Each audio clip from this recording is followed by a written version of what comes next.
You've had some bad flight experiences. I want you to look at what happened on an overbooked United Airlines flight when an already seated passenger refused to give up his seat.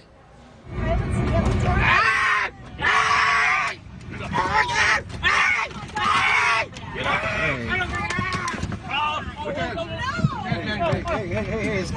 come on.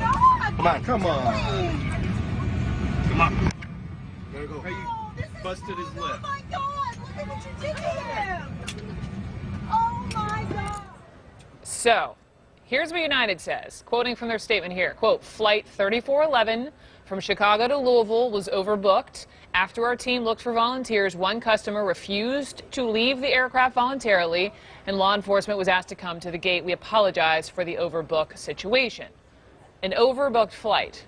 Who among us has not ignored that request to voluntarily give up your seat, even for a few bucks? Jade Kelly was on that United flight from Chicago to Louisville. She was actually sitting across the aisle from the man you just saw being dragged off the plane. Jade, I've seen this video multiple times today. I cringe every time I watch. Tell me what happened. Yes, ma'am. Well, as you can see from the video, it was very traumatic. I actually was sitting across the aisle from the gentleman, but one of the security officers told me and the passenger next to me to move before the man was taken off the flight.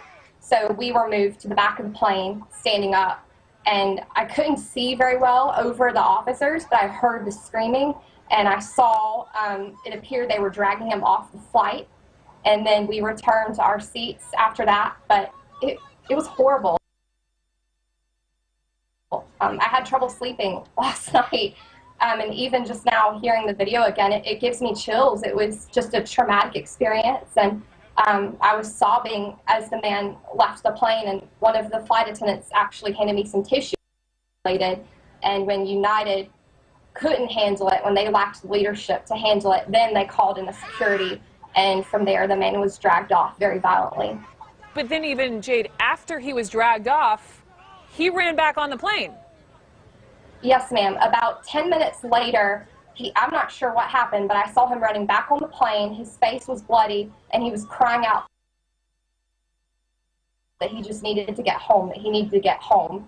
And so he had not, it didn't appear he had had any medical attention because of the blood on him. And then he was taken off the plane again, but this time it was not by force, it was not violently. And I'm not sure where he went after that.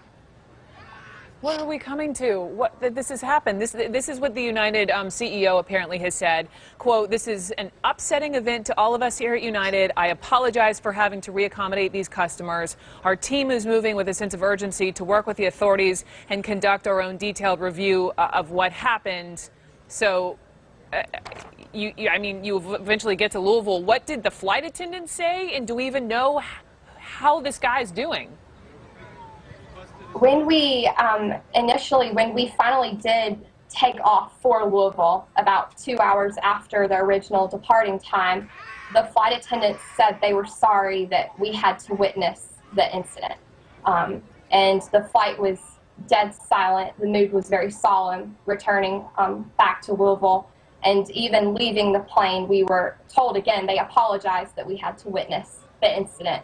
But the apology, it was not coming from any kind of sincerity. It had nothing to do with American Airlines as a company. It was just they were sorry that it inconvenienced the other passengers. I mean, I understand people needing to get to the next city on time, but come on now. Jade Kelly, thank you so much. I appreciate it, and I'm so sorry you had to go through that.